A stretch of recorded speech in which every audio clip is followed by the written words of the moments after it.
আমার প্রিয় ভাই ও বোনেরা, আমি তোমাদের ভালোবাসি আর তোমাদের দেখতে চাই।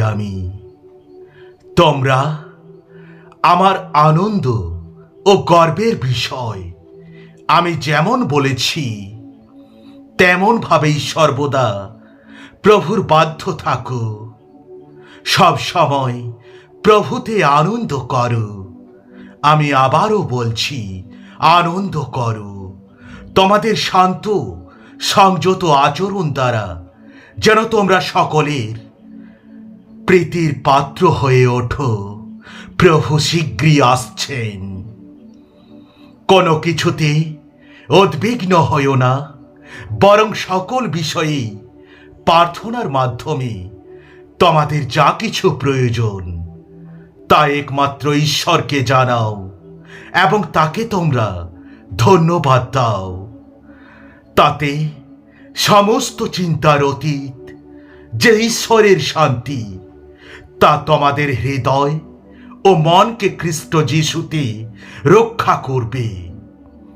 আমার ভাই ও বোনেরা, আমি এ কথাই বলবো, যা কিছু সত্য, যা কিছু সম্মানীয়, যা কিছু ন্যায়, যা কিছু পবিত্র, যা কিছু প্রীতিজনক, যা কিছু ভদ্র, যে কোনো সদ্গুণ ও যে কোনো সুখ্যাতিযুক্ত বিষয় দিয়ে তোমাদের মন পূর্ণ রাখো।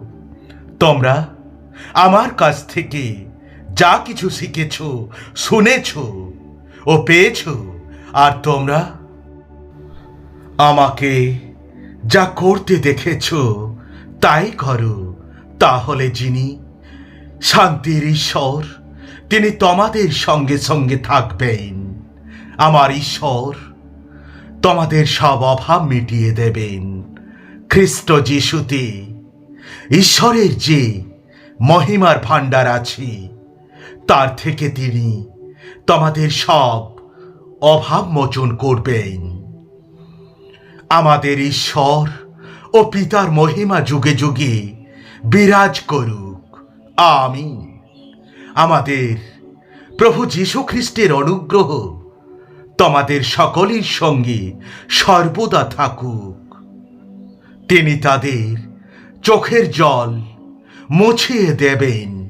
মৃত্যু, শোক, কান্না, যন্ত্রণা আর থাকবে না, কারণ পুরানো বিষয়গুলো বিলুপ্ত হলো। আর যিনি সিংহাসনে বসে আছেন, তিনি বললেন, দেখো, আমি সব কিছু নতুন করে করছি। পরে তিনি বললেন, লেখো, কারণ এসব কথা সত্য ও বিশ্বাসযোগ্য।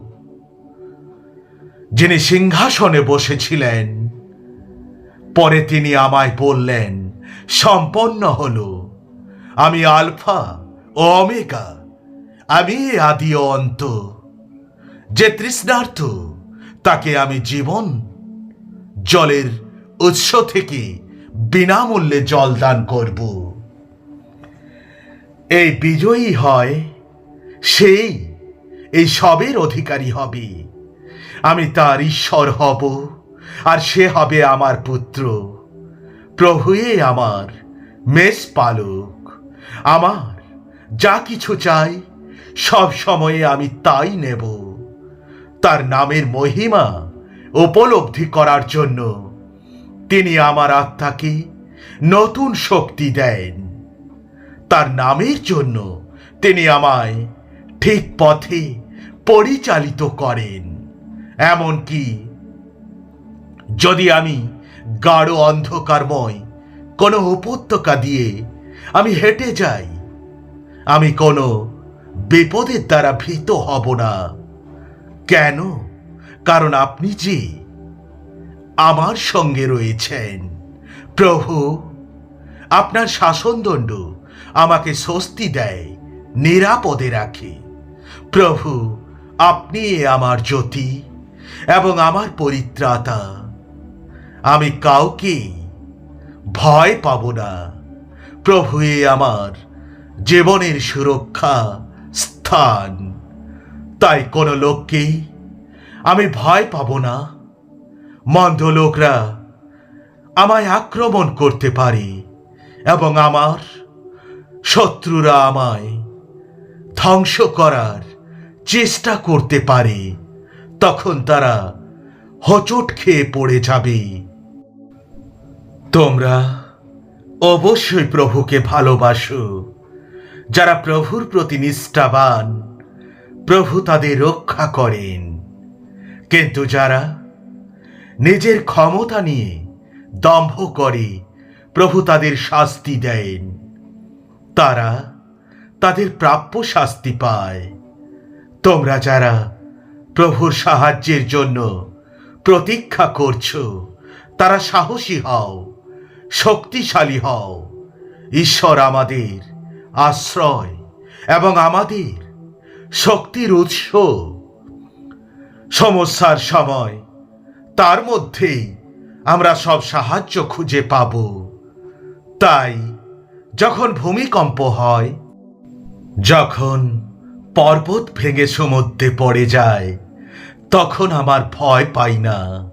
যখন সমুদ্র উত্তাল হয়ে ওঠে আর গর্জন করে এবং পর্বত যখন কেঁপে ওঠে, তখন আমরা ভয় পাই না। একটি নদী আছে যার স্রোত ঈশ্বরের শহরে, পরাৎপরের পবিত্র শহরে আনন্দ বয়ে আনে। আমি দুর্দশাগ্রস্ত ছিলাম, আপনি আমায় স্বস্তি দিয়েছেন। আপনার বাক্য আমাকে পুনর্বার বাঁচিয়ে দিয়েছে। তোমার ঈশ্বর সদাপ্রভু তোমার মধ্যবর্তী, সেই বীর পরিত্রাণ করিবেন। তিনি তোমার বিষয়ে পরম আনন্দ করিবেন। তিনি প্রেম ভরে মৌনী হইবেন। আনন্দ গান দ্বারা তোমার বিষয়ে উল্লাস করিবেন। আপাতত বিভিন্ন দুঃখ কষ্ট তোমাদের ব্যথিত করলেও এই কথা ভেবে তোমরা আনন্দ করো। এসব দুঃখ কষ্ট আসে কেন? এরা আসে যাতে তোমাদের বিশ্বাস খাঁটি বলে প্রমাণিত হয়। যে সোনা ক্ষয় পায় তাকেও আগুনে পুড়িয়ে খাঁটি করা হয়, আর তোমাদের খাঁটি বিশ্বাস তো সেই সোনার চাইতেও মূল্যবান। বিশ্বাসের পরীক্ষায় যদি দেখা যায় যে তোমাদের বিশ্বাস অটল আছে, তবে যীশুখ্রিস্টের পুনরাগমনের সময়ে তোমরা কত না প্রশংসা, গৌরব ও সম্মান পাবে। আমিন, আমিন, আমিন।